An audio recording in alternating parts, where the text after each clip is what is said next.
invité M. l'abbé Bouvet, que nous remercions d'être venu de Paris, exprès donner cette conférence. M. l'abbé Bouvet est directeur de l'école Saint-Bernard, du collège, depuis 8 ans. Et puis, en plus, en raison de ses fonctions sacerdotales, il a eu l'occasion de faire, depuis le début de notre sacerdoce, ce soit du travail auprès des jeunes, des enfants et des plus grands, depuis une vingtaine d'années. Monsieur l'abbé s'est particulièrement intéressé à cette question de l'enseignement, bien sûr en raison de sa charge, et puis je crois aussi, vu les circonstances et le milieu, il a eu pas mal d'occasions, je dirais, de sortir de son école pour voir ce qui se fait autour, pour comparer, pour même utiliser ce qui est utilisable, et puis aussi pour constater ce qui est parfois et souvent déplorable. Alors je laisse la parole à M. l'abbé.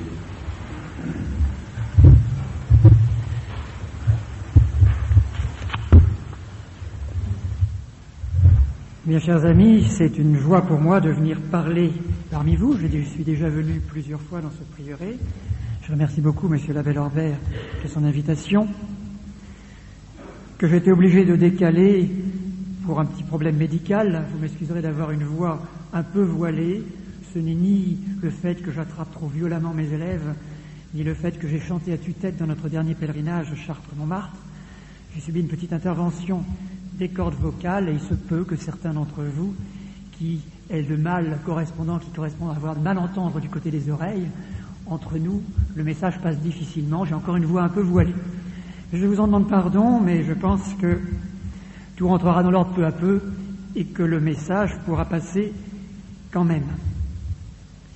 Il est vrai, comme vous le disiez, Monsieur l'abbé Lorbert, que mon itinéraire m'a permis de connaître énormément ce qui se passe dans l'enseignement français fondamentalement, un petit peu à l'extérieur, ayant été dans des pratiquement prieurs de la vallée de la Seine pendant 13 ans, donc ayant des enfants dont la scolarité s'étendait sur 60 km de ville, ce qui m'a permis d'avoir un échantillonnage de ce qui se passait sur des quantités et des quantités d'écoles, me trouvant maintenant dans l'enseignement, parlant assez souvent à la radio parisienne appelée Radio Courtoisie, ce qui me permet d'avoir un courrier et des contacts fort passionnants et qui viennent prouver ce que j'affirme.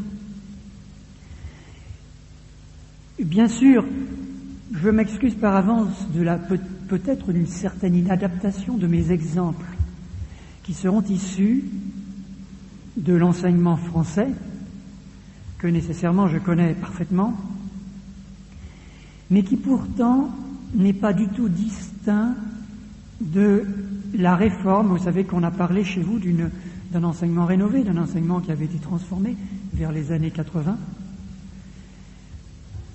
alors que pendant des siècles, on n'avait rien rénové du tout, parce que les additions se faisaient de la même façon, les soustractions aussi, les cours de français, la littérature, le latin, les langues, se faisaient toujours de la même façon.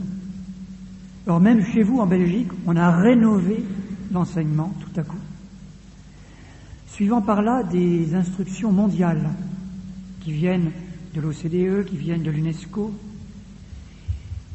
qui sont issues, il faut le reconnaître, surtout des rêves français, parce que les Français ont, parmi leurs qualités et leurs défauts, c'est une chose commune, d'être des doctrinaires, d'avoir parfois des idées loufoques, comme la Révolution française, et d'avoir cette caractéristique de savoir communiquer leur enthousiasme, pour le bien comme pour le mal, à l'extérieur de leurs frontières. Et il est vrai qu'il s'agit d'une entreprise maçonnique pour l'enseignement, et que cette entreprise maçonnique bat son plein en France et déborde largement nos frontières. Je vais vous en expliquer les principes avec beaucoup d'exemples français que vous aurez forcément l'intelligence de transplanter, de transformer à travers les ouvrages qui sont les ouvrages que vous voyez dans les mains de vos enfants, dont vous aurez vous-même la comparaison sans aucune difficulté, parce que j'ai quand même pris la peine de me renseigner. Les ouvrages qui sont dans les mains de vos enfants sont de la même famille que ceux que nous avons dans notre pays de France. Si l'on parle un peu partout d'une faillite de l'enseignement, cette faillite n'est pas accidentelle. Bien sûr, j'aurais pu aujourd'hui vous parler d'un thème facile et qui, je dirais, aurait fait jaillir immédiatement des foules de questions ou au moins d'exemples. Comme je vous parlais tout à l'heure de mes quelques expériences à la radio, il suffit qu'on parle de ces éléments-là, on a plusieurs dizaines de coups de téléphone à la minute. Chacun a son expérience à raconter. Si j'avais à vous parler de l'immoralité, de la drogue, du racket, de l'insécurité, de la perte du sens de l'autorité, là les exemples pullulent. S'il est vrai que votre pays est très légèrement préservé, je ne dis pas préservé, ça n'est pas vrai du tout, est très légèrement préservé par rapport au nôtre, la situation s'accélère et finira par frôler le drame. Vous, devant moi, qui êtes de ma génération, nous n'arrivons pas à y croire, parce que nous n'arrivons pas à comprendre comment ce qu'avait annoncé le curé d'Ars, laisser 20 ans une paroisse sans prêtre et ils adoreront les bêtes, nous n'arrivons pas à croire que c'est vrai. Nous avons plus de 20 ans sans prêtre, nous en avons 30 ou 40. Donc nous avons autour de nous, excusez-moi, nous avons des bêtes. Je crois n'avoir pas connu, j'avais plus de 500 enfants qui gravitaient autour de mon prieuré pendant 13 ans. Je n'ai pas connu un cas, je dis pas un, d'enfant qui ne se soit pas fait racketter sur une trentaine ou une quarantaine d'écoles. Pas un seul cas. Actuellement, je continue à confesser par noms et par vaux auprès des occasions qui me sont données. La drogue, que vous croyez vous être un problème que l'on traite de façon tout à fait abstraite, a pénétré dans les milieux traditionnels. Et il est devenu fréquent d'entendre une accusation de personnes qui a essayé la drogue, j'ai failli dire parmi vos enfants. Vous n'y croyez pas, je peux vous dire que c'est vrai. C'est inimaginable de penser que le milieu catholique, pratiquant, dans lequel il y a une éducation pour empêcher ce risque, on a quand même des enfants qui veulent voir, tellement la pression extérieure est forte, on a des enfants catholiques traditionnels qui veulent voir ce que ça fait. Je ne dirais pas jusqu'à vous parler de l'éducation sexuelle, qui même en Belgique a lieu dans le primaire, en France aussi, qui est réitérée, l'éducation à la contraception, qui est absolument faite partout, l'éducation à l'immoralité, au vol, à la tricherie, la perte d'autorité. Tous ces éléments-là, je pourrais vous parler des heures dessus. Vous seriez tous en train de me dire que vous avez des exemples présents à l'esprit. Et croyez-moi, nous sommes en train de fabriquer, rien que sur ce plan moral, une génération de petits sauvages. Et ces petits sauvages, nous pleurons de les avoir engendrés. Nous pleurons d'avoir été des mauvais lutteurs dans notre société. Parce que la lutte est une lutte de civilisation, c'est une lutte profonde. Il n'y a qu'un seul moyen, c'est de christianiser, pour éviter d'avoir des sauvages. Reprenez les paroles du curé d'Ars. Mais aujourd'hui, je voudrais aller encore plus loin, aller plus haut. Je voudrais vous montrer que l'école a changé de but en raison même des directives de l'éducation nationale française, des directives de l'UNESCO, des directives de l'OCDE, des directives mondiales issues des loges maçonniques. En fait, il faut bien comprendre que l'on n'envoie plus un enfant à l'école pour lui apprendre, on l'envoie à l'école pour lui gérer des comportements. Et c'est ça que nous allons analyser d'un peu près. Il s'agit, l'école n'est plus une demeure. Nous sommes vieux jeux, nous sommes, excusez-moi le terme, rétro. Pour nous, il nous paraît évident qu'on envoie un enfant à l'école pour qu'à la fin, il sache lire, écrire, compter et qu'il connaisse un métier. Lisez toutes les circulaires de l'éducation nationale française et toutes les circulaires de l'UNESCO. Je ne connais pas les circulaires belges. Plus personne ne parle d'apprendre à enseigner, à lire, à écrire, à compter, à personne. Ça n'intéresse personne. En France, on a même un mot magique que vous avez peut-être vu débarquer chez vous.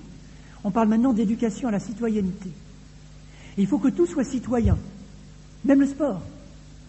On a des circulaires pour les professeurs de sport expliquant que le sport est une manière d'éduquer à la citoyenneté. Ce qui est important, c'est que le sport qui est choisi et la manière dont on l'enseigne permettent de rappeler les droits de l'homme, permettent de rappeler l'égalité entre tous les hommes, permettent de rappeler toutes ces lubies. Mais on n'a plus l'idée, par exemple, de faire du sport pour simplement permettre un épanouissement de la santé. Pas du tout. Il faut que tout soit une éducation à la citoyenneté. Voilà le nouveau mot magique de l'éducation nationale chez nous. On sort complètement de l'instruction. L'instruction n'est plus dans les esprits. Alors quand on vous annonce qu'à la fin, là en France nous arrivons à des records, notre ancien ministre de l'Éducation nationale nous annonçait qu'en 3e, nous avions 1/5 de véritables illettrés, c'est-à-dire qui ne sait pas du tout déchiffrer, et 1/3 de ce qu'il appelait d'illettrés.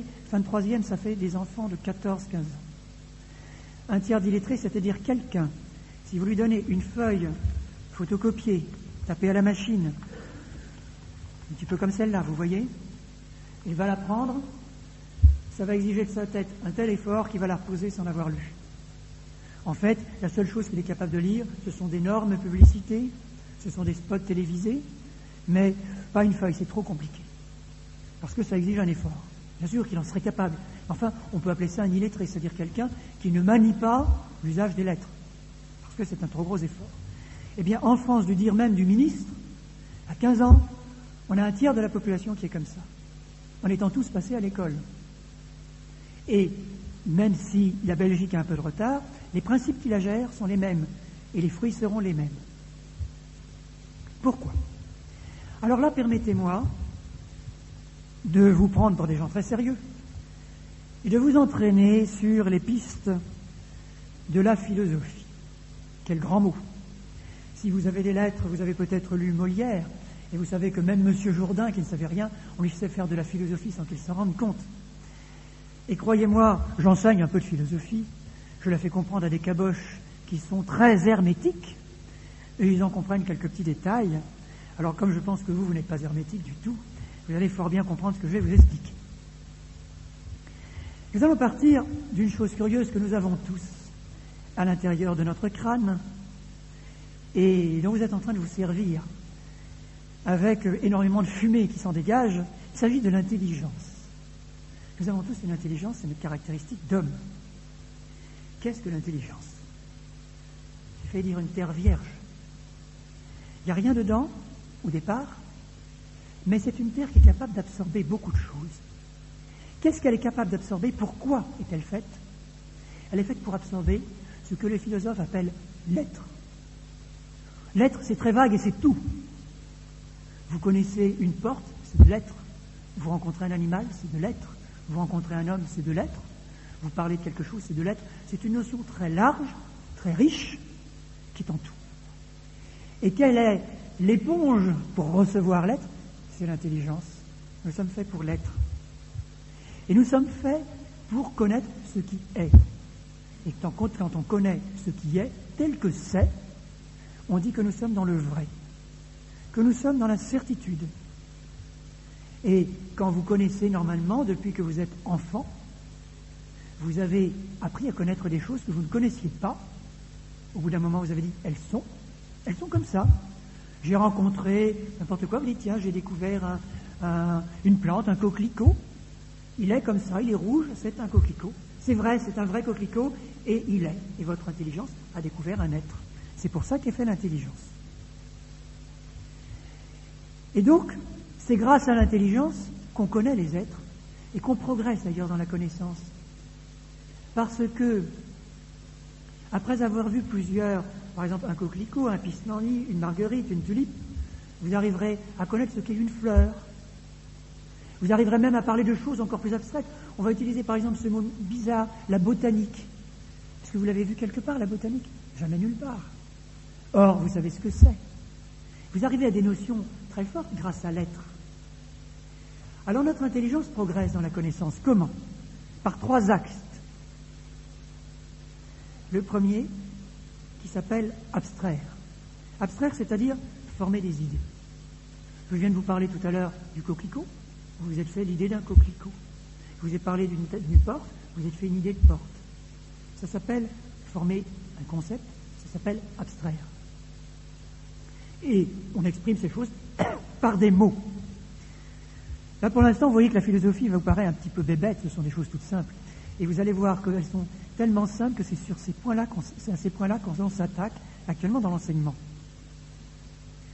La deuxième chose, le deuxième acte de notre intelligence, c'est de juger. C'est-à-dire, on va dire, le mur est vert. Vous savez ce que c'est qu'un mur, vous savez ce que c'est que du vert, vous avez mis une égalité entre les deux, le mur est vert. Et à partir de là, vous avez fait un jugement. C'est aussi votre intelligence, c'est une des fonctions de l'intelligence. Puis ensuite, vous allez faire une troisième action dans l'intelligence, c'est ce que l'on appelle le raisonnement. Et le raisonnement, c'est de mettre des jugements les uns à côté des autres pour arriver à une conclusion. Je vous prends un exemple tout simple, je viens de vous dire le mur est vert. Imaginez qu'on vous ait dit tous les murs de cette maison sont verts. Donc, votre chambre qui a des murs a des murs verts. Votre chambre est verte. C'est un raisonnement. Vous avez associé des idées et vous êtes sûr qu'en entrant dans cette chambre que vous ne connaissiez pas, elle sera verte puisque vous avez dit que tous les murs sont verts. Donc ça, ce sont des choses simples. Et en réalité, quand on éduque un enfant dans une école, que fait-on? On utilise ces choses toutes simples pour l'obliger petit à petit à utiliser ces mécanismes de façon plus compliquée. Parce qu'en fin de compte, si les seuls raisonnements que vous aviez à faire dans votre vie, c'est de vous dire qu'une soupe est chaude ou qu'un mur est vert, c'est pas difficile. Mais quand un peu plus tard on vous dit l'âme est immortelle ou Dieu est un esprit pur, c'est un petit peu plus compliqué. Et donc, si vous voulez faire des progrès de connaissance, ou même si pour vous dire que l'eau est formée d'hydrogène et d'oxygène, c'est un peu plus compliqué. Et si on veut qu'un enfant devienne un adulte et soit capable de faire ces raisonnements plus compliqués, il faut au départ lui apprendre à bien se servir de son intelligence. Alors au départ, qu'est-ce qui va se passer chez un petit enfant? Un petit enfant va commencer par connaître avec ses sens. C'est le premier moyen de connaître pour un enfant. Vous avez un petit enfant et vous allez le mettre devant la table de la salle à manger. Elle est énorme, massive, en bois, brune. Il voit la table. Maman, qu'est-ce que c'est? C'est une table. Je répète derrière moi, table. L'enfant a formé l'idée de table. Il y a mis un mot avec qui s'appelle le mot table. Et c'est définitif. Il a fait ce qu'on appelle l'abstraire. Le lendemain, vous vous promenez dans le jardin. Et vous voyez un tout petit guéridon en plastique, un unique pied, 3 petits pieds qui s'en dégagent. C'est gros comme ça, c'est blanc, c'est en plastique. Et l'enfant dit « Maman, regarde une table ». C'est quand même bizarre. C'est pas la même matière, c'est pas la même couleur, c'est pas la même forme, c'est pas le même volume, et ça sert pratiquement pas à la même chose. Et l'enfant vous a dit « C'est une table ». Et oui, c'est que l'enfant a une intelligence. C'est pas un animal. Et donc, il a réussi à faire ce qu'on appelle l'abstraction. Il a formé dans sa tête ce qu'on appelle un concept de table. Et c'est définitif, c'est un concept. Il s'est trouvé dès le Moyen-Âge des gens qu'on appelait les nominalistes. C'est Guillaume d'Occam, le premier nominaliste, qui prétendait déjà que l'enfant n'était presque que l'homme n'était qu'un genre de connexion matérielle, et qu'en fait on ne faisait pas un concept de table, mais qu'on faisait une image moyenne de table. C'est-à-dire que vous faites à l'intérieur de votre tête un genre de bouillie, dans lequel vous avez une image moyenne entre la table en bois brun que vous avez vue et le petit guéridon en plastique blanc que vous avez vu. Et ça serait ça votre pensée. Mais en réalité, on s'aperçoit que ça n'est pas très cohérent. Cependant, sachez que tous nos modernes pédagogues ne veulent pas admettre qu'il existe une essence des choses, un concept, et que notre intelligence est capable de le comprendre. Moyennant quoi, on finit par aller encore plus loin. Lorsque l'on fait raisonner un enfant, actuellement, on essaye par les exercices, surtout les exercices de grammaire, de faire séparer le mot de ce qu'il signifie. C'est-à-dire qu'on a utilisé ce que les techniciens disent, on a séparé, faites attention au mot, le signifiant du signifié. Et on va avoir dit, pour être sûr que l'enfant ne forme plus de concept, On va lui dire, mais mon pauvre enfant, tu utilises le mot table, mais le mot table, tu peux l'utiliser pour une chaise. Et c'est vrai d'ailleurs. On aurait très bien pu décider que les chaises s'appellent table. Mais imaginez ce que vous faites à un enfant de 4 ans, de 5 ans, de 8 ans, si le lendemain vous décrétez que le mot table est arbitraire et que vous commencez à lui appeler toutes les chaises table. Au bout d'un moment, vous allez le mettre dans un vertige. Il va être dans un monde de fous. Et tout va être décloisonné. Alors si vous prenez un ouvrage de français, vous apercevrez qu'actuellement, il existe des petits jeux très amusants qui consistent à dire que les mots n'ont pas de signification et qu'on s'amuse avec les mots pour les mots. Il y a un exercice qui est devenu très très à la mode actuellement. On prend une fable de La Fontaine et on prend un dictionnaire et on remplace tous les mots de la fable de La Fontaine par le mot suivant dans le dictionnaire. Séparation du signifiant du signifié. On leur apprend qu'en fin de compte les mots sont un jeu, sont une onde sonore qui ne supporte aucun concept, qu'il n'y a pas de concept. Ce qui est important, c'est de s'amuser avec les mots. Ce qui est important, c'est le volume sonore. On leur apprend en fin de compte que les mots sont des choses avec lesquelles on joue, qui n'ont pas d'importance. Ce n'est pas l'unique exercice, il en existe d'autres exercices de ce type-là, dans lesquels on essaye d'utiliser un mot en dehors de son sens. On essaye en réalité de se servir du mot comme n'étant plus le support d'un concept, pour habituer l'enfant à ne plus avoir de concept certain. Comment vous voulez? Je prends un exemple d'une des conséquences les plus graves. Si l'enfant vous dira très vite, mais de toute façon, vous appelez table chaise ou chaise table, ça pourrait être appelé autrement. Alors vous, pas habitué à ça, vous dites, bah oui, peut-être. Puis après ça, un peu plus tard, quand vous parlerez de Dieu, il vous dira, oui, mais Dieu, de toute façon, pour l'un, ça peut être ça, pour l'autre, ça peut être autre chose. Comment vous voulez que la notion de Dieu soit une notion objective, certaine et sûre? La notion de Dieu deviendra une notion subjective. Absolument ce que l'on veut, comme on veut. On y met derrière le contenu que l'on veut. Et c'est en réalité un des éléments déjà les plus graves, parce que c'est le premier acte de l'intelligence qui est attaqué. Et ça a été fait, vous remarquerez que ça a été fait très, très fortement, ça a même été fait dans les mathématiques.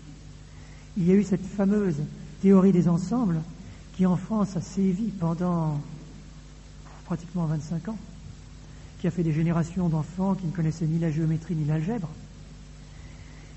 et qui consistait à ne plus voir ce qu'était une opération, par exemple, mais à lui donner un rôle relatif par rapport à d'autres opérations. Donc l'enfant était complètement perdu. À la fin, il ne savait pas faire une addition. On fait une petite chose que vous avez peut-être vue déjà dans certains de vos ouvrages scolaires, dans le primaire. On leur apprend, par exemple, à numérer autrement qu'en base 10.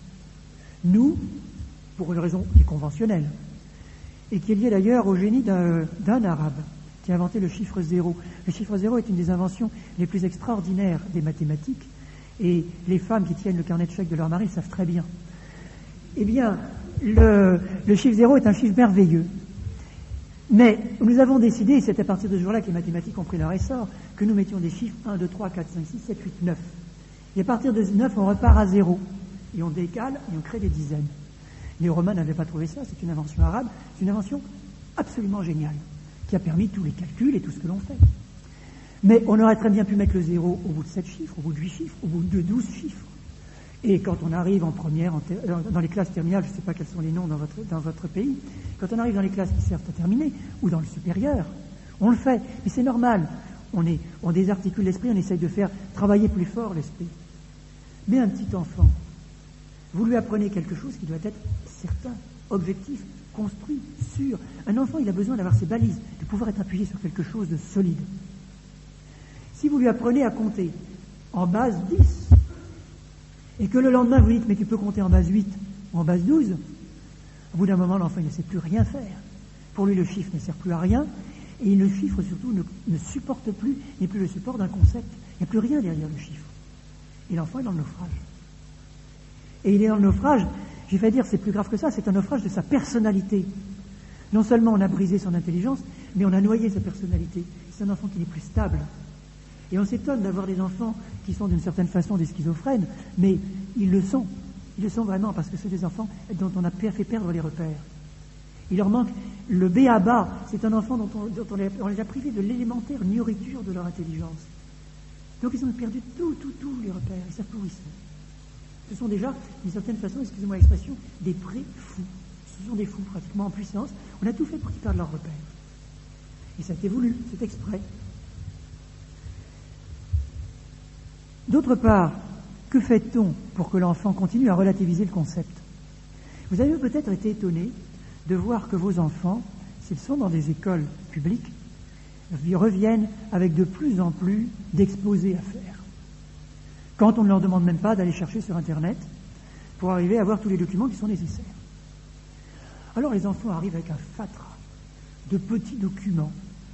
Alors ils doivent vous parler de n'importe quoi, d'une guerre, d'un pays, et alors ça sera une image de fleurs, la photo d'un costume folklorique, une petite date, une image d'un parchemin, et l'enfant vous parlera de, je ne sais pas moi, de la création de l'Ukraine à partir de là.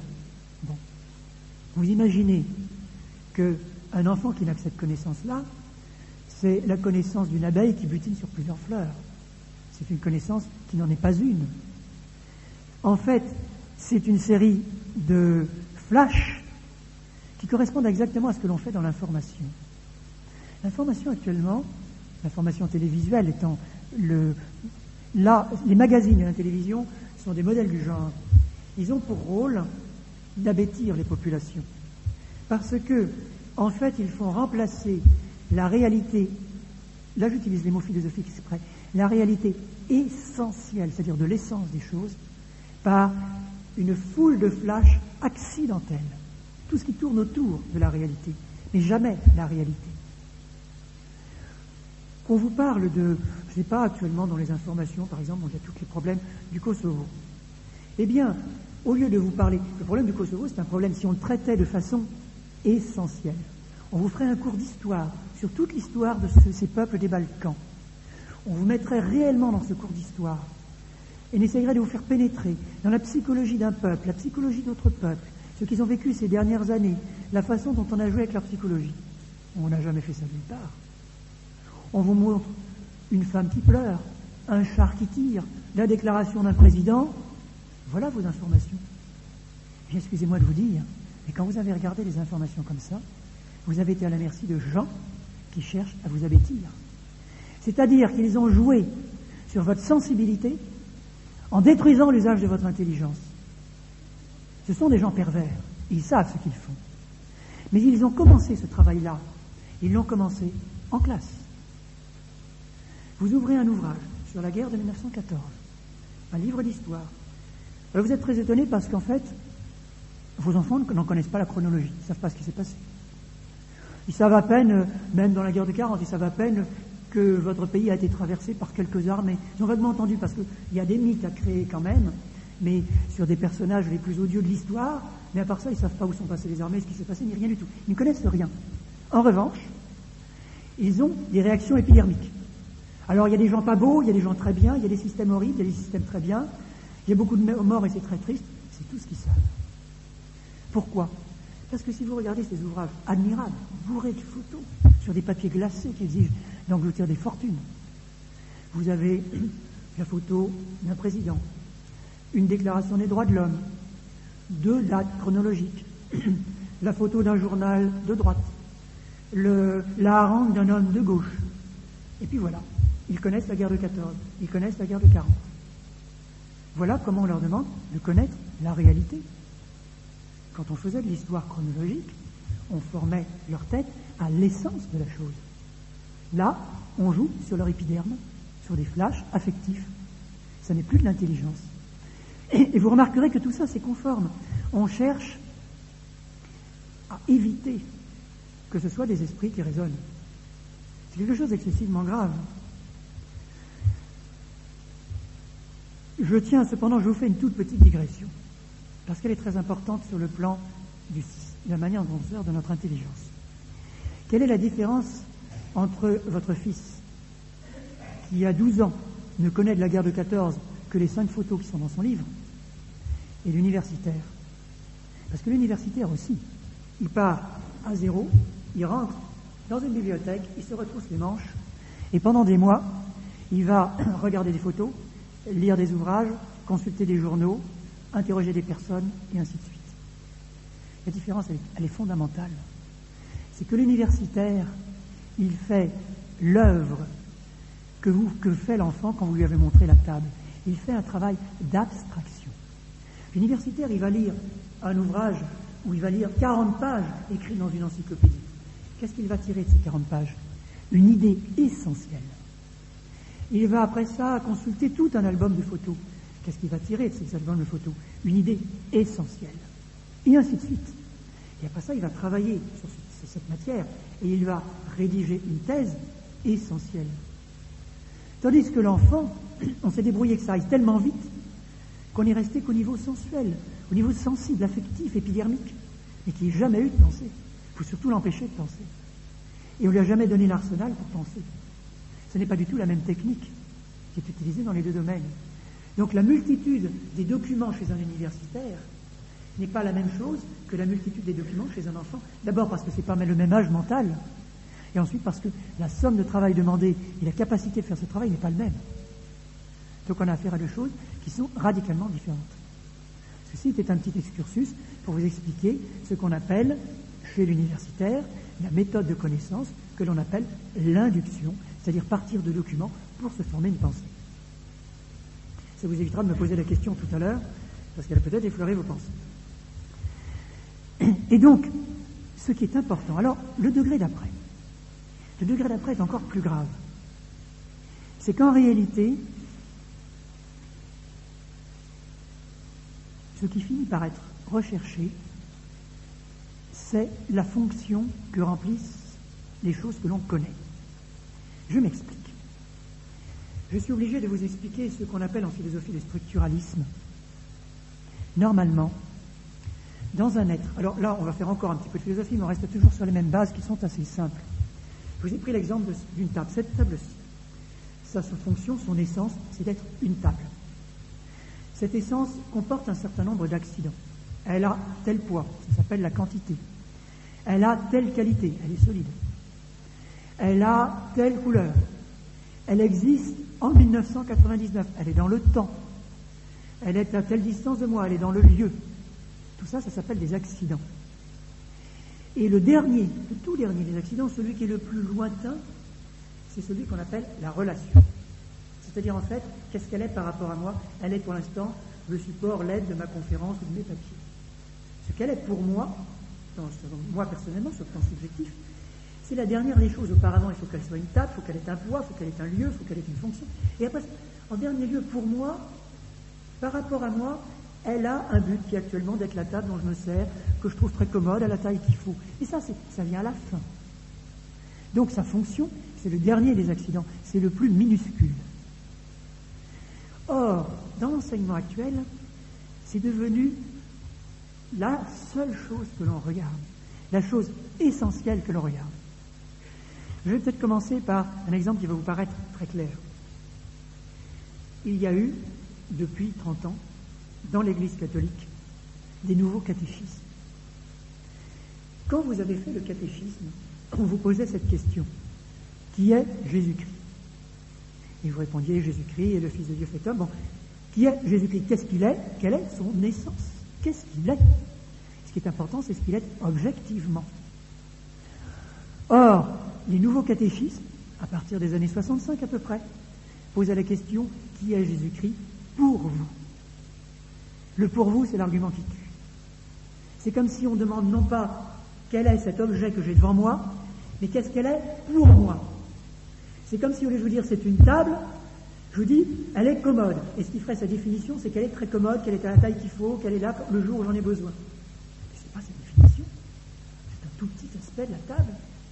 Quand on vous demande qui est Jésus-Christ pour vous, vous dites: ah, pour moi c'est celui, ça me fait plaisir de le prier, pour moi c'est, il m'interpelle, pour moi, ça n'a aucune importance, on s'en fiche. Or, c'est devenu la nature même du catéchisme. C'est qui est Jésus-Christ pour vous. Même plus grave que ça, on se met à expliquer qu'est-ce qu'il est même pour un groupe d'hommes. J'ai lu dans une revue, il y a 4 ans, je crois, qui passe pourtant pour traditionnel, qui s'appelle Famille chrétienne. Peut-être d'entre vous, certains d'entre vous connaissez, peut-être y êtes vous-même abonné, un éditorial, le jour de Noël, qui avait été fait par un évêque très malin, très intelligent, et qui passe certains jours pour traditionnel, qui est Monseigneur Thomas, l'évêque de Versailles. Je vous donnerai cet article à lire sur Noël. Vous me diriez, il est extraordinaire. Enfin, un évêque qui parle de Noël comme il faut. Tout y est. Le Fils de Dieu, le Verbe de Dieu, l'incarnation, la virginité de Marie, les anges qui chantent, les bergers qui adorent, tout y est. Et moi, je vais vous dire, en tant que professionnel, c'est un monument de modernisme. Un monument. Parce que c'était exprimé de cette façon-là. Les anges ont adoré notre Seigneur. Les bergers étaient contents d'adorer le Sauveur. La Vierge Marie avait consacré sa virginité. Tout était personnalisé. Tout était subjectif. Ce qu'avait fait la Vierge Marie, ce qu'ont fait les anges, ce qu'ont fait les bergers, tout était subjectif. Ce qu'ont cru les gens de l'époque, on vous dira, tous les gens de l'époque ont cru que. Tout était subjectif. Tout était raconté. Pour une âme traditionnelle et catholique, il n'y avait que de la fumée. On croyait que tout était parfait. En fait, tout était subjectif, tout était structuraliste. Et par conséquent, on peut arriver derrière en disant « Oui, mais pour eux, c'était comme ça, mais pour d'autres, c'est pas comme ça. » Si on vous dit « Oui, la Vierge avait jugé bon de se consacrer à Dieu, très bien, tant mieux pour elle. Mais on n'a pas de preuve qu'elle était vraiment consacrée à Dieu ou qu'elle était véritablement vierge. On nous raconte qu'elle avait cru ça, c'était très bien, elle nous l'a dit. Très bien, on est content. Ça ne donne rien sur l'objectivité de la réalité. Ce sont des choses qui sont éminemment perverses. Eh bien, vous voyez, ce sont des réalités qui se produisent même dans tous les cours. Dans le cours de français. Dans le cours de français, c'est la fonction maintenant qui importe dans un mot. C'est la fonction qui crée la valeur du mot. Ce qui est très important, c'est que ça ne véhicule plus de pensée. La fonction, la place du mot suffit à créer la pensée. Donc, on fait actuellement et ça s'introduit dans votre pays, et c'est obligatoire dans notre pays pour le baccalauréat. On passe à l'examen de français un texte en analyse linéaire. Qu'est-ce que l'analyse linéaire? L'analyse linéaire, ça consiste à prendre une phrase, à prendre des mots, et à voir quelle est la fonction du mot, et à partir de là, d'inventer tout.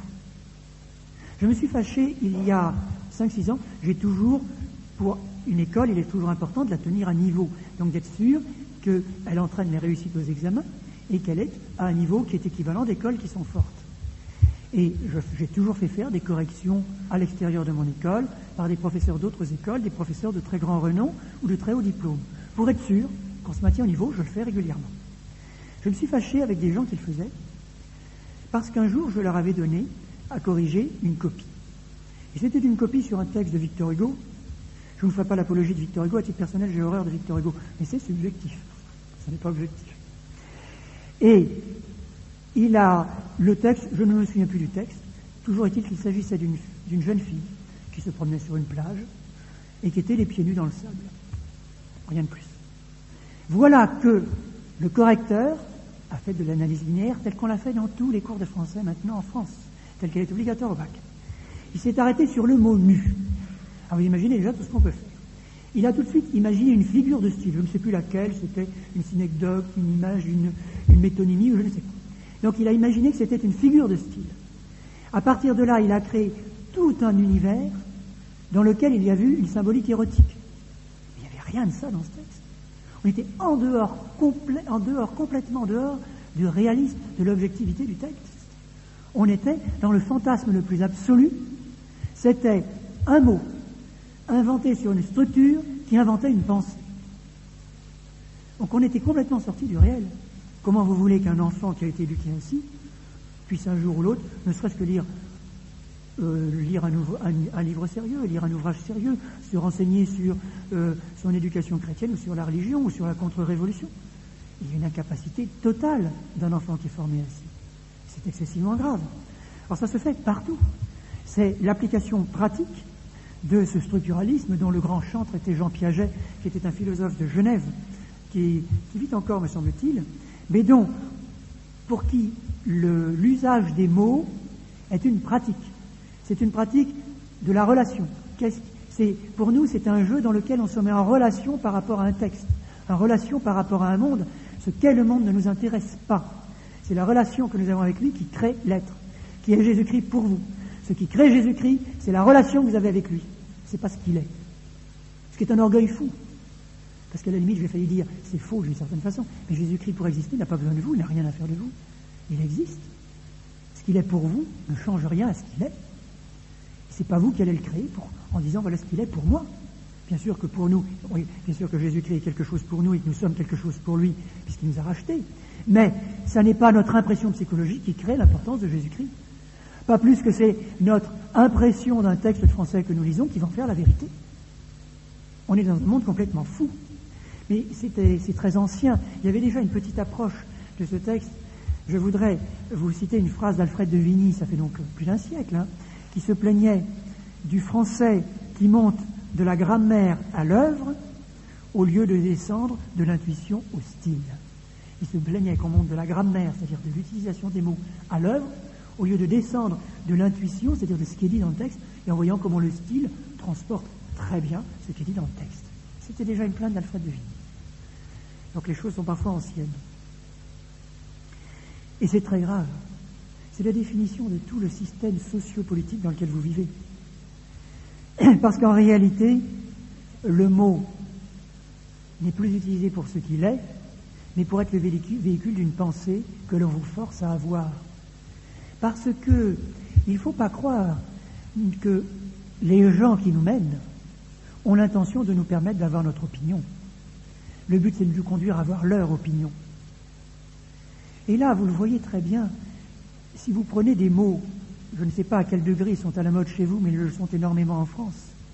Si vous prenez des mots comme citoyenneté, des mots comme racisme, des mots comme fascisme, des mots comme colonialisme, des mots qui sont des mots magiques, il n'y a pas une personne qui sait ce qu'elle veut dire. Vous ne rencontrez pas un seul journal dans un kiosque complet, et si vous pouvez prendre tous les journalistes qui ont utilisé les mots, il n'y en a pas un qui sait ce que c'est. Il n'y a pas une personne qui sait vous dire quelle est la doctrine du fascisme. Il n'y a pas une personne... Personne ne sait rien vous dire. Et pourtant, ils utilisent le mot à tour de bras. Personne ne sait ce que c'est. Je me souviens d'un jour d'un de mes... Ça m'a fait éclater de rire. Un de mes jeunes scouts qui était dans un lycée d'État. Et je ne sais pas à quel degré c'est en Belgique. En France, il y a une diabolisation de ce qui est de droite qui est purement arbitraire. Et tout ce qui est de gauche est forcément bien, tout ce qui est de droite est forcément mal, mais c'est un peu universel. Et alors, à cette époque-là, le professeur avait donc décrété qu'il ne restait plus qu'un seul péché mortel, c'était pas celui d'Adam et Ève, c'était Hitler. Et qu'en conséquence, c'est plus grave que l'avortement, plus grave que tout ce qui existe, ça c'était le péché mortel. Et tout à coup, mon élève, bon gros gaillard, bien gentil, qui en avait assez du cours, qui s'endormait, qui arrivait souvent en retard, mais enfin bon, il venait de temps en temps à certains cours, se réveille en sursaut, lui dit « Monsieur, vous êtes un... Dans quel sens il a pris la chose? Il a dit « Monsieur, vous êtes un nazi. » Ah non, il avait fait l'apologie du communisme. Et il lui dit « Monsieur, vous êtes un nazi. » Alors le professeur est devenu livide, en colère, une furie, il est sorti, il a fumé par les oreilles, par les narines, par le dessus du cerveau. C'était effrayant qu'on ait osé le traiter de nazi. Il a dit « Mais oui, monsieur, parce que vous venez de nous faire l'apologie du Parti communiste. Or, dans le manifeste du Parti communiste de Karl Marx, pour prendre le pouvoir, il y a 10 mesures d'urgence. Lénine n'a réussi à en appliquer que 6. Hitler a réussi à en appliquer 8. Le type était tétanisé, la classe écroulée de rire, et ça s'est terminé en queue de poisson. Donc, tous ces gens-là, ils utilisent des mots qui sont des mots qui n'ont plus de contenu. Il n'y a plus rien derrière ces mots. Parce que c'est le système sociopolitique. On les fait pour être abreuvés de mots qui servent à nous créer des réflexes. Comme je vous le disais, vous avez des magazines télévisés, des magazines à lire. Il s'agit que vous soyez que vous réagissiez comme on vous le demande au moment où il le faut. Que les mots ne supportent plus les concepts, mais qui supportent les concepts que vous êtes priés d'avoir, ceux qu'on veut mettre derrière. Alors, ça sert dans deux buts, pour bien voter et pour bien acheter. C'est tout. Voilà pourquoi vous intéressez les gens qui nous gouvernent. Je suis désolé de vous le dire, mais c'est comme ça. Ce sont donc les deux domaines dans lesquels ils modifient l'usage de votre langue pour être sûr que vous votiez tous ensemble la même chose et que vous achetiez tous ensemble la même chose. Voilà le but que se fixent les gens qui nous dirigent. Mais c'est déjà un petit peu préparé dans l'enseignement. Et cette méthode est aussi devenue obligatoire dans les langues. L'enseignement des langues véhicule maintenant des thèmes. Vous ouvrez de plus en plus d'ouvrages, quelle que soit la langue qui est enseignée, et vous apercevez que c'est le véhicule de toutes les erreurs modernes. Alors ça va être un texte sur l'armement, un texte sur la drogue, un texte sur les boîtes de nuit, un texte sur le racisme, tout ça pour véhiculer des mots conventionnels. Et alors, vous, parents, il y a des choses que vous ne soupçonnez pas, parce que d'abord, si vous êtes comme moi, quelquefois vous ne maîtrisez pas forcément extraordinairement les langues. Et puis si vous les maîtrisez le soir, quand vous rentrez de votre travail, vous avez autre chose à faire que de lire tous les ouvrages de langue de vos enfants. Mais vous pourrez découvrir que dans un ouvrage, par exemple, on traite des boîtes de nuit, et on voit un enfant qui injurie ses parents. C'est tout. Ça paraît normal parce que ses parents sont rétro, ils ne veulent pas le permettre de sortir en boîte de nuit. On va vous parler brusquement de la guerre, mais là aussi pas d'une façon essentielle, pas du problème de la guerre, pas comme le disaient les Romains, si tu veux la paix, si tu veux la paix, prépare la guerre. Non, la guerre, ça fait mal. C'est vrai que ça fait mal. Une bombe sur le coin de la figure, ça fait mal. C'est très très désagréable. Donc c'est vrai que ça fait mal. On est tous d'accord. Si je vous demande qui est pour la guerre, mais vous allez me dire personne, moi non plus. Mais c'est pas du tout comme ça qu'on raisonne. Bon, mais par contre, vos enfants, eux, raisonnent comme ça, parce que quand ils auront appris en étudiant l'allemand, l'italien, l'espagnol, l'anglais, quand ils auront appris la guerre, on les aura fait raisonner comme ça. Ah, la guerre, c'est horrible, il y a des gens qui ont tué. On est tous d'accord, mais c'est pas du raisonnement. Donc, là aussi, le véhicule des concepts est évacué. Il n'y a plus de concepts. Ce qui est important, c'est l'épiderme, la réaction affective. Ce que on veut, la réaction qu'on veut que vous ayez tous en cadence et en même temps en parlant de la même chose. Voilà ce qu'est devenue cette méthode d'enseignement. Et pour être sûr que ça marche, on a même introduit des subtilités. Alors là, je connais mal votre système d'enseignement pour savoir si c'est arrivé à la perfection chez vous, mais en France, depuis 1965, c'est parfaitement en place. Il était certains de nos ministres de l'Éducation nationale, et déjà, je crois que c'est Jules Ferry, qui à la tribune de notre Assemblée nationale, donc il y a déjà un siècle, avait dit que l'inconvénient des lettres classiques, du latin, des lettres, des auteurs classiques, c'est qu'ils étaient le véhicule de la vraie pensée des nations, et que par conséquent, ils privilégiaient les classes, c'est-à-dire les parties de la société, qui font la société, c'est-à-dire pas les classes bourgeoises, les classes qui finiront par diriger. C'est pas là, je ne vous fais pas de la lutte des classes. Il existe dans toute société des gens qui approfondissent moins les caractéristiques de la nation, qui connaissent mal leur patrimoine, qui rendent service, qui sont des travaux matériels dans la nation, mais il existe toujours une classe de la société qui, elle, véhicule la pensée et qui véhicule la richesse de la nation, qui rappelle votre histoire, qui rappelle votre idéal, qui rappelle votre religion, qui rappelle votre littérature. Et ça, c'est une certaine catégorie de la société. Et il s'avère que c'est en général la catégorie de la société qui fait les études les plus supérieures. Et cette catégorie de la société était autrefois une catégorie qui réussissait grâce aux lettres. En France, il y a eu un tournant très important, fait volontairement en 1965, qui a modifié les sections par lesquelles on peut passer son baccalauréat, et qui a fait que pratiquement toutes les écoles intéressantes étaient fermées aux gens qui faisaient des lettres, et qu'elles ne restaient plus ouvertes qu'aux gens qui ne faisaient que des mathématiques. Donc si vous vouliez devenir ingénieur, si vous vouliez devenir médecin, si vous vouliez devenir, voire même avocat, tout était possible aux gens qui faisaient des mathématiques. Et vous pouvez passer les plus grands diplômes. Quand vous avez un diplôme de lettres, vous faites ce que vous pouvez. Et la société française a été complètement restructurée sur ce schéma-là. C'est pas du tout fait au hasard.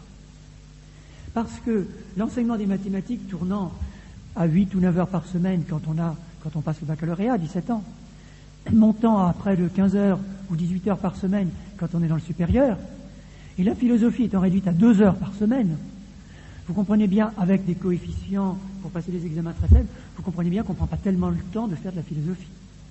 Si en plus on a la malchance d'avoir un professeur complètement cinglé, avec des cheveux comme ça, des petites lunettes rondes, qui ne sait pas s'il est existentialiste et si son moi est véritablement en accord avec son introspection, bon, c'est bien évident que si vous avez les examens de mathématiques à passer, la philosophie, c'est pour plus tard.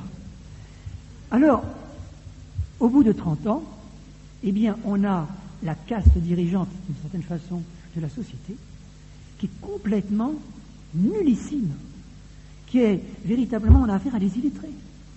Excusez-moi de dire, ils sont peut-être polytechniciens, mais ils sont des pauvres types. Ils ne peuvent plus réfléchir.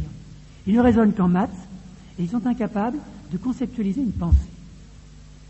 Et on leur demande de lire un ouvrage, d'en faire la synthèse, etc. Alors, il reste quelques cerveaux qui, par leur famille, qui, par leur travail personnel, par leur tournure d'esprit, s'en sortent. Mais disons que la grande majorité des élites ne transportent plus le patrimoine de la nation. Donc ça a détruit la nation. Et ça en fait des gens, même ces élites, ont beau être des gens qui vous sortent des théories économiques très savantes, ils ne savent pas ce que c'est qu'une nation. Et vous savez, alors là je connais mal vos ministres, je connais mal vos hommes politiques, mais les nôtres chez nous sont affligeants. Ils sont affligeants, et ce sont vraiment des illettrés. Ils sont capables de vous aligner des chiffres en quantité, d'ailleurs, ils les alignent toujours dans le bon sens, ça se termine toujours dans leur propre caisse et rarement dans celle des citoyens, mais en plus, ça ils ne se trompent pas. Mais je peux vous garantir, pour ce qui est de la pensée, c'est un naufrage. Mais ça, on est au bout de 30 ans de ce genre de réforme, le règne des mathématiques. Alors, j'ai peur de vous atterrer, je viens de finir la première partie de ma conférence, le premier acte de l'intelligence. Rassurez-vous, j'irai beaucoup plus vite pour les deux autres, et je ne m'éterniserai pas, nous ne passerons pas la nuit ensemble. Mais vous comprenez qu'à partir de cela, le deuxième acte de l'intelligence qui consiste à juger, le jugement, le mur est vert, vous avez dit tout à l'heure, le jugement ne sera plus qu'une association de mots qui ne sont plus un effet de l'abstraction, un effet de l'intelligence, un effort de la construction. Et c'est pour cela qu'en réalité, on est tout à fait à l'aise dans des enseignements qui ne sont plus structurés. Pour modifier un petit peu, au lieu de vous prendre les exemples d'histoire, cette fois-ci, je vais vous prendre les exemples de géographie. En géographie, on s'achemine vers ce qu'on appelle une géographie que l'on appelle sociétale et globale. Ce sont les termes voulus par l'UNESCO. Qu'est-ce que ça veut dire ? Ça veut dire que la géographie, le jugement que vous portez sur une région en géographie, là encore, elle n'est que ce que l'homme en fait. C'est-à-dire qu'on ne vous fera plus étudier. Autrefois, on vous étudiait par exemple la plaine rhénane, parce que la plaine rhénane est comme ça. Il y a un fleuve, le Rhin, qui passe au milieu, qui a établi une zone, qui a une agriculture commune et qui permet certaines industries communes. Maintenant, on ne parle plus du tout de ça. On se met à parler de nœuds de communication, de pôles de construction, de réseaux de relations. Donc on va vous étudier dans le même chapitre à la fois la sidérurgie dans la plaine rhénane et la sidérurgie lorraine ou celle qui est dans les plaines de chez vous. Et puis après ça, brusquement, on va vous traiter de la montagne et comment la montagne permet de fabriquer de l'hydroélectricité. Et dans le même chapitre, vous verrez l'Himalaya, les Alpes et les Pyrénées, et ainsi de suite. Parce que, alors, tout ça pour empêcher qu'il se fasse un jugement, et un jugement qui se fonde sur le réel, tout n'est qu'association. C'est l'associationnisme, en fait, qui remplace le jugement. Ce qui sert, ce qui est important, c'est en fait la manière dont l'homme vit la relation à la société. Et vous remarquerez que ça commence très tôt, parce que quand on fait de la méthode globale pour apprendre à lire, c'est exactement cette méthode-là. La méthode globale, c'est de l'associationnisme. Au lieu de faire raisonner, là encore, on est dans la manœuvre, quand on fait be, a, ba, on fait un genre d'abstraction. On lui fait abstraire à l'enfant un genre de syllabe, et on fait rejoindre par une forme de jugement la syllabe be et la syllabe a. Et il associe par une forme de jugement les syllabes qui sont pour toujours be et a. Tandis que, à partir du moment où on lui donne des flashs et qu'on lui donne l'impression qu'un mouvement de lettres permet d'entendre une sonorité globale qui parfois peut être différente, vous écrivez tous le mot chercher. Chercher, ça s'écrit deux fois de la même façon. Ça pourrait être chez cher. Vous pourriez le dire de la façon inverse. Ça s'écrit de la même façon. Donc, si vous partez sur une méthode globale, l'enfant n'a plus de principe pour juger. Il n'a plus un système de raisonnement et de jugement. Parce que si on dit chercher, c'est que ça correspond à des règles qui s'enchaînent et qui sont des règles qui sont communes, qui sont toujours les mêmes. Or, on lui a détruit ces règles. Donc, en fait, l'enfant fait au hasard. Il ne fait plus de jugement, il fait des associations. Il est déjà prêt pour être un consommateur de la fin du XXe siècle et du futur XXIe siècle. C'est le même système qui est utilisé en sciences nat, où maintenant, en sciences naturelles, on fait étudier les fonctions, on fait plus étudier l'individu. Alors vous savez, c'est très intéressant, quand vous avez un livre qui fait tous les systèmes respiratoires, depuis celui de la carpe, qu'elle soit frite ou pas, en passant par celui de la vache et celui de la poule, puis après ça, vous voyez le système digestif. Bon, alors après ça, vous pouvez mettre un enfant devant une vache, évidemment, il est assez perplexe. Et on comprend pourquoi, en France, on pallie à la chose en créant on fait énormément de voyages culturels. Parce que là aussi, derrière, il y a des histoires d'argent dans tout ça. Alors, en France, tous les ans, je ne sais pas comment vous faites en Belgique, mais il y a des voyages organisés. Alors, c'est organisé par le professeur principal, qui en principe a le droit à une petite... il va s'en mettre un peu dans la poche au passage, et on dit aux parents, toute la classe s'en va, on va voir l'Angleterre pendant 3 jours, on va faire une classe verte pendant 1 semaine, et ça coûtera 2000 francs. Puis les parents qui ne peuvent pas, il faut qu'ils y arrivent. Enfin, 2000 francs français, donc je ne sais pas ce que ça fait chez vous. Et à partir de ce moment-là, c'est quand même assez lourd, même pour les familles les plus pauvres.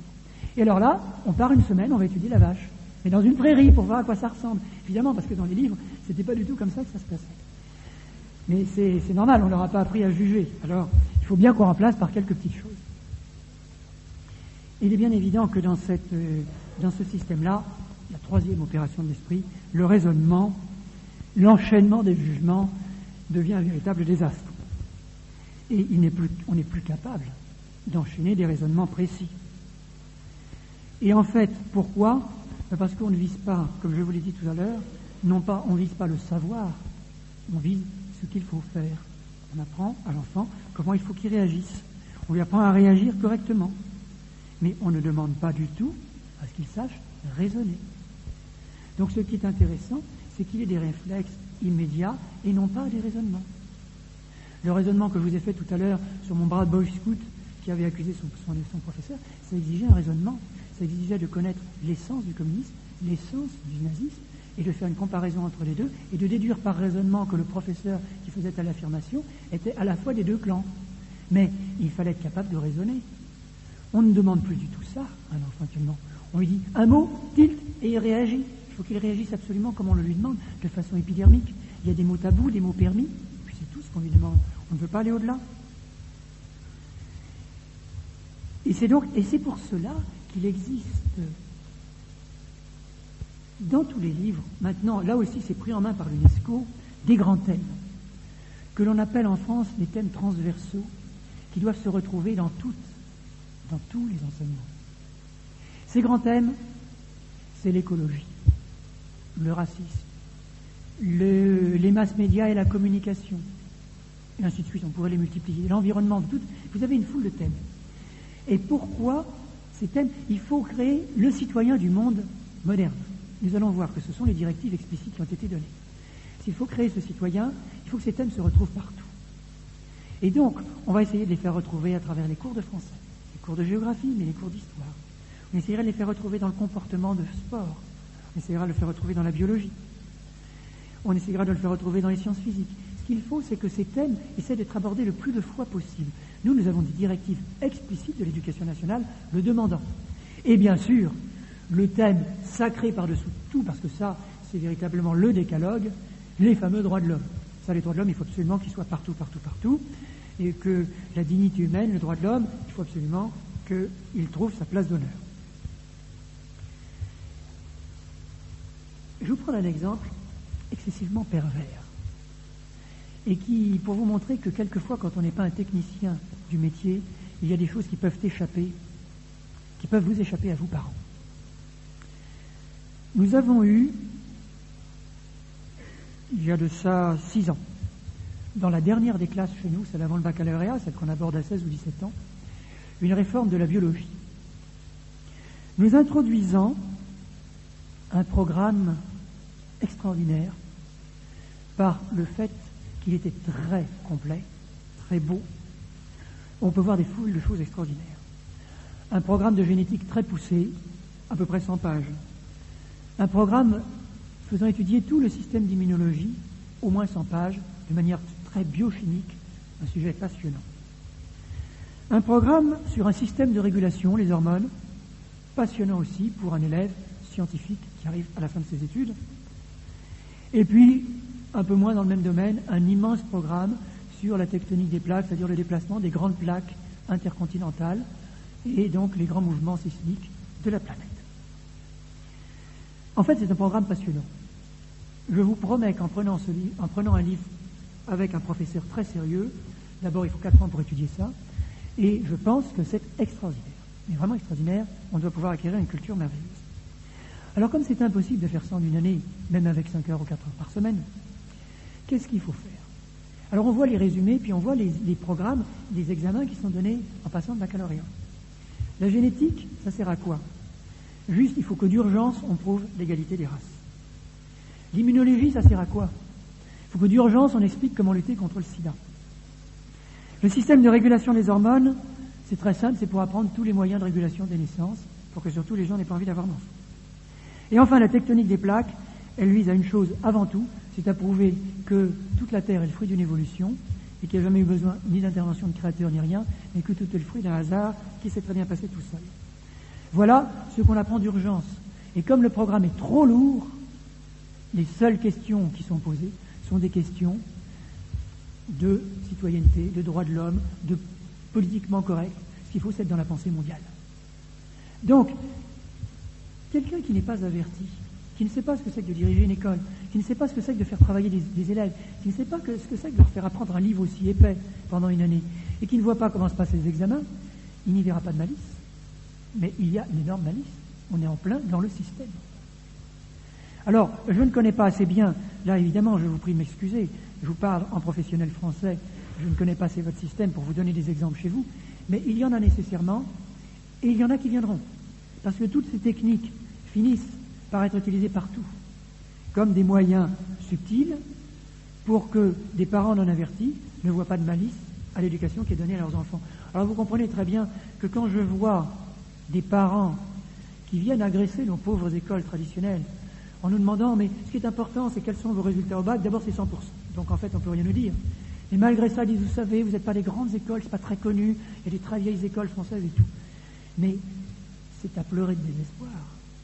C'est à pleurer de désespoir d'imaginer qu'on les a trompés à ce point-là, ces parents, qui vont avoir un enfant bachelier, avec peut-être le meilleur des bacs, avec peut-être une note supérieure et une mention, sorti d'une école à très grand renom, et qu'ils vont lui avoir donné pendant 12 ans de sa carrière une atrophie mentale pareille.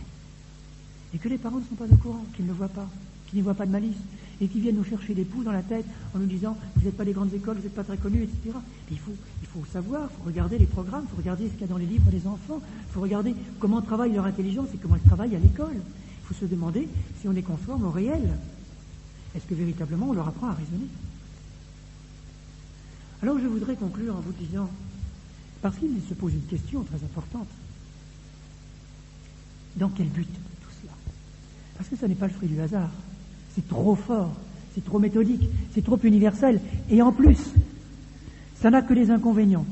C'est très cher à mettre au point, ça fait des enfants qui sont mal dans leur peau, ça fait des révolutions à l'intérieur des lycées, et par-dessus le marché, ça fait des gens qui sont inaptes professionnellement. En plus, on s'efforce, parce que le but de l'éducation nationale, c'est d'endoctriner, on s'efforce d'augmenter le temps passé à l'école. Maintenant, dans la très grande majorité des familles, les enfants sont à l'école à 2 ans. Et chez nous, ils n'en sortent rarement avant 18 ans. On est dans un monde de fous. Et à 18 ans seulement, on commence à parler de préparer un métier. Mais où va-t-on? Et il faut que toute la population fasse ça. Quand vous imaginez qu'en 1975, me semble-t-il, nous avions en France toute une frange qu'on appelait la frange professionnelle, qui étaient détenus non pas par l'éducation nationale, mais qui étaient détenus par ce qu'on appelle chez nous les chambres de commerce, c'est-à-dire des groupements des professionnels. Si vous étiez, vous, horloger, vous aviez une chambre des horlogers qui décidait de ce qu'il fallait apprendre aux futurs horlogers, qui formait des écoles d'horlogers, qui donnait de l'argent pour former les horlogers, et quand les horlogers sortaient de là, ils savaient faire marcher une horloge. C'est quand même très intéressant. Eh bien, quand vous pensez qu'en 1900, je vous dis 60, je suis plus sûr de la date, l'éducation nationale, par un décret, a volé tous les apprentissages français.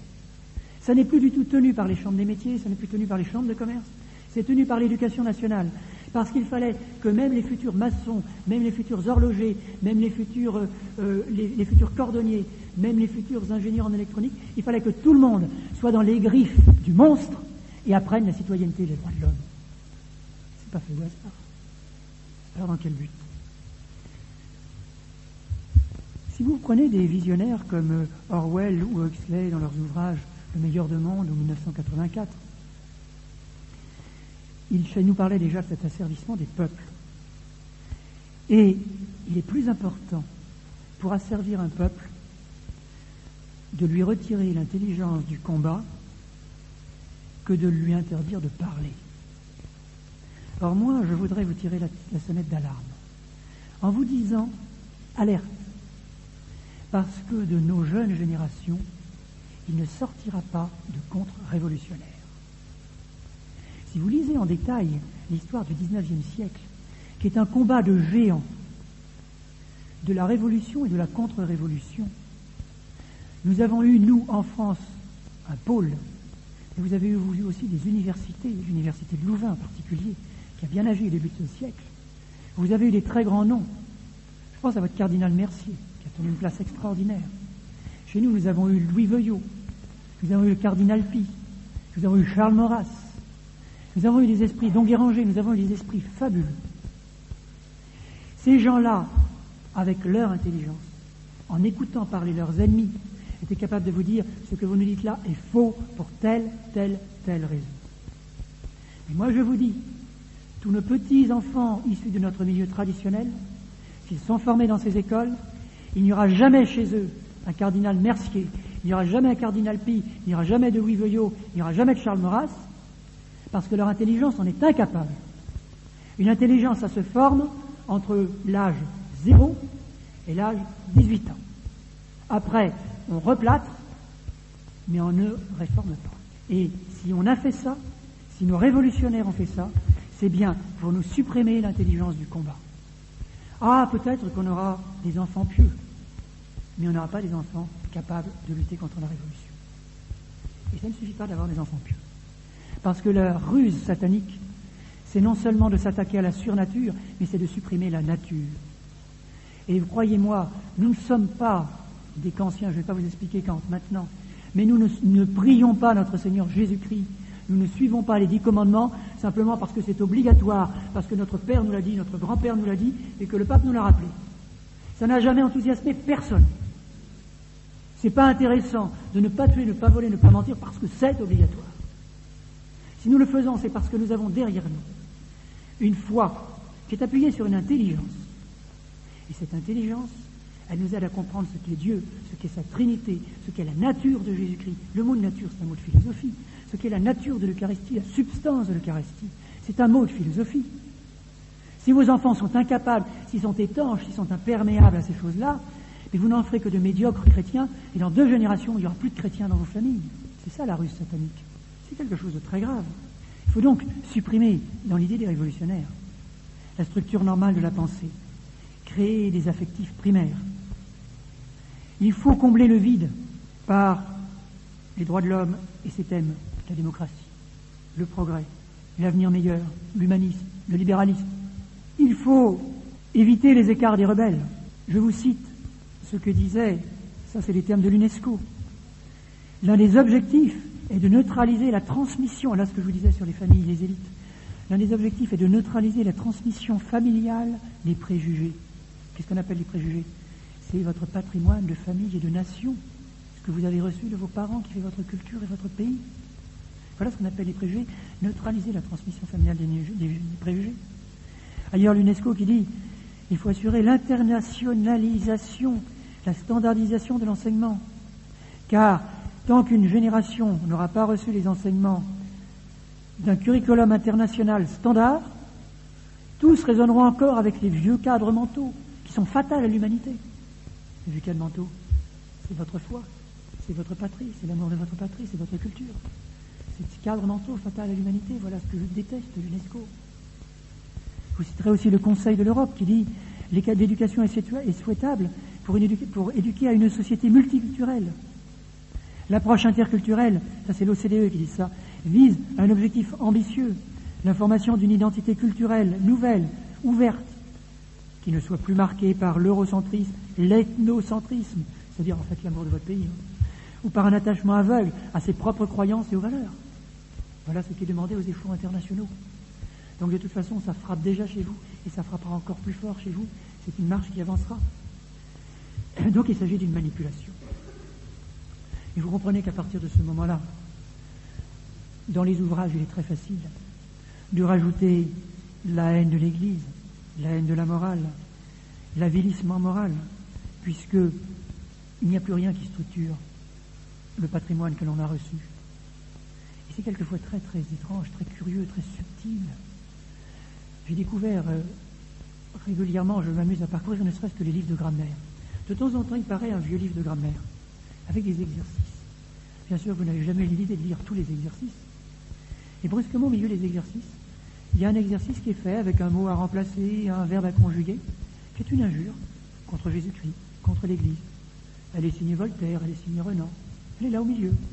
Vous en avez un autre qui est un truc pas tout à fait obscène, mais presque. Vous avez une troisième qui est une genre d'incantation luciférienne. Au milieu, comme ça. Et puis vous y voyez rien. Vous avez un ouvrage qui est très présenté, il n'y a rien dedans. C'est fait exprès. C'est distillé. Pourquoi? Et alors on arrive à introduire ces choses-là. Je vous raconterai encore un épisode qui m'est arrivé réellement. Je me souviens d'avoir été reçu, il y a une dizaine d'années, dans une famille tout à fait faisant partie de la vieille aristocratie française, de ces familles au patrimoine culturel sérieux et tout. Les trois aînés étaient trois garçons. Le père n'avait jamais eu le courage de les mettre dans une école comme nous les faisons, nous. Il jugeait que c'était pas aussi grave que ça. Et moi, je tenais des propos comme ceux que je viens de vous tenir en disant « Madame, monsieur, vos enfants finiront par cracher sur ce que vous adorez. » Je suis sûr, par exemple, qu'ils n'aiment pas l'Église, qu'ils sont persuadés que l'Église, ça n'est que l'affaire Galilée, le persécuté des Indiens en Amérique, que des choses qui sont racontées n'importe comment. Et j'étais en train de dire ça allègrement, tranquillement, dans le fauteuil avec un verre de whisky, quand arrive l'aîné, qui était, il devait avoir dans les 16 ans. Et je lui dis, je commence à lui dire, oui, je dis à ta maman que on vous apprend même pas à aimer l'Église dans votre école. Oui, mais l'Église, faut pas exagérer, parce que quand même, etc. Et il est parti, il n'avait pas entendu ce qui précédait, et une montée en charge contre l'Église catholique. Sa mère était atterrée, on a parlé d'autre chose. Arrive le second fils, et souriant, je refais la même expérience. Et aussitôt le fils, oui, l'Église m'en m'a appris que, etc. D'ailleurs, bon, et c'est parti avec le second fils. Troisième fils, troisième expérience. Bon, on a bu le whisky, on est passé à table, on a parlé d'autre chose, c'était terminé pour la soirée. Et c'était la démonstration. Les enfants, 16 ans, 15 ans, 14 ans. Une famille aristocratique française, une famille à très fort patrimoine, la mère de famille qui m'aidait dans tous mes catéchismes, dans tout ce que je faisais. Donc de ces gens qui se démenaient pour la tradition, et des enfants qui crachaient sur l'Église. Ça, c'est le fruit de cette éducation-là.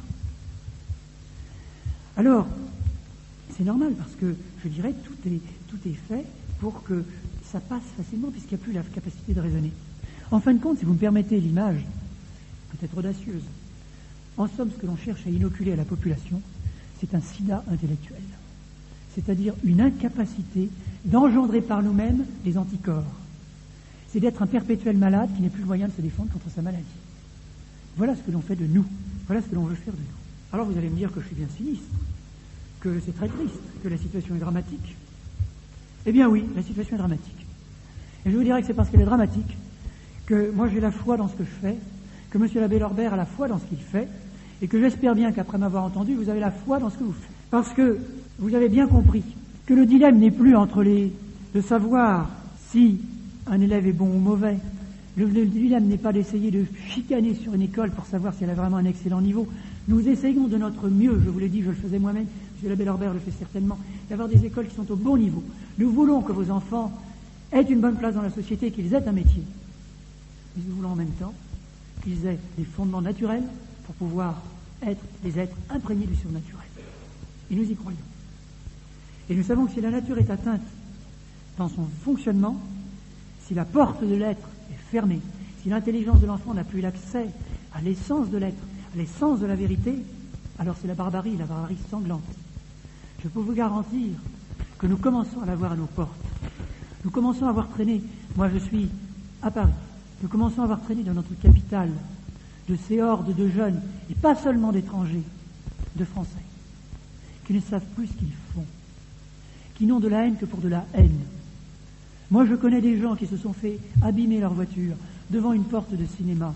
On ne leur a rien volé pour le plaisir d'abîmer une voiture, après en avoir déjà abîmé 100 dans la même rue. On a vu des gens commencer à se faire esquinter, abîmer, mutiler, pour le plaisir de les mutiler. On voit de ces jeunes qui sont hagards. L'autre jour, je quittais Montmartre après le pèlerinage qui nous conduisait de Chartres à Montmartre. Et nous avions devant nous, là j'avais une terrasse de café, qui n'était faite que de Français, de vrais Français, de chez nous. Terreur. Il n'y en avait pas d'eux qui avaient les cheveux de la même couleur. Des regards, mais à vous faire frémir. C'était des visions positives de l'enfer. Des types, on les aurait vus normalement avec, je pense qu'il devait encore y avoir la trace de toutes leurs piqûres d'héroïne dans leurs bras. Mais affligeants. Mais il y en avait un plein boulevard. Parce que c'est la zone, évidemment, de ce côté-là, à Montmartre, entre les Halles et Montmartre, c'est merveilleux. Mais il y a maintenant, autrefois c'était cantonné ici, maintenant il y en a dans toutes les banlieues parisiennes. Eh bien, c'est la barbarie. Quand vous voyez Attila et les uns qui venaient et qui tuaient pour le plaisir de tuer, mais j'ai le malheur de vous dire, nous y arrivons. Et vous ne vous serez embêtés dans vos maisons même, pas seulement par des gens qui vous voleront, mais par des gens qui répandront la barbarie et la haine pour le plaisir de la répandre. Parce qu'ils ne sont plus chrétiens. Mais parce que nous n'avons plus moyen d'en faire des chrétiens. Parce qu'ils ne sont plus capables de penser, ils ne sont plus capables d'admirer, ils ne sont plus capables d'aimer. Ils ne sont plus capables de s'arrêter devant la beauté d'une symphonie, d'admirer le porche d'une cathédrale, de tomber d'admiration devant la beauté d'un ostensoir, ou de lire avec plaisir des vers de Jean Racine. Ils sont complètement hermétiques, fermés. Parce qu'ils ne sont plus capables du beau, parce qu'ils ne sont plus capables du vrai, et par conséquent, ils ne sont plus capables du bien. Ce sont des barbares sauvages. Et cette série de barbares arrive chez nous, elle déferle et elle avance. Et il n'existe qu'un seul moyen de lutter contre la barbarie, c'est la grâce, et c'est de préparer le terrain de la grâce. C'est-à-dire, en fin de compte, de structurer la nature, de structurer les hommes de demain, de former leur intelligence et de leur donner la foi. Eh bien oui, je vous dis, moi je crois dans le combat que nous menons, c'est nous qui avons le vrai combat, le seul qui en vaille la peine, et le seul qui aura la victoire. Oh, nous aurons peut-être bien des larmes, nous aurons bien des amertumes, mais nous n'avons pas le droit d'abandonner ce poste. Nous sommes un tout petit nombre. Eh bien, si par hasard nous abandonnions ce combat, au jugement dernier, notre Seigneur nous dira, pourquoi n'étiez-vous pas sur le terrain quand il fallait se battre? Alors, je vous le dis, tenez ce créneau, croyez-y, formez les intelligences de vos enfants avec les moyens qu'il faut, et par-dessus, eh bien, vous verrez qu'à ce moment-là, jaillira la plénitude de la grâce, la plénitude de la foi, l'amour de la vérité et l'amour de ce qui est beau. Voilà le message que je voulais vous laisser ce soir.